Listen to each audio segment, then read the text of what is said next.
بهترین روش تفریق کسرها همینه. واحد کامل تو به عدد مخلوط تبدیل کن.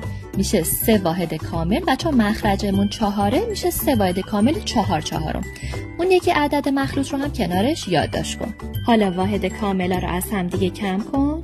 3-2 میشه 1 واحد کامل و 4/4 رو هم منهای 3/4 بکن که میشه 1/4. پس جواب این کسر میشه 1 و 1/4. بریم برای بعدی. 4 واحد کامل رو به صورت 3 و 5/5 می نویسم چون مخرج اون یکی کسر 5.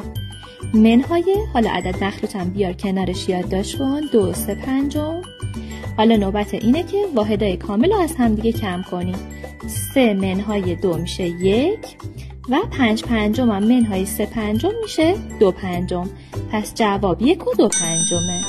تفریق بعدی 4 واحد کامل رو باید به صورت 3 و 6/6 بنویسیم چون مخرجمون 6. بعد عدد مخلوط رو هم کنارش قرار بدیم 2 3/6.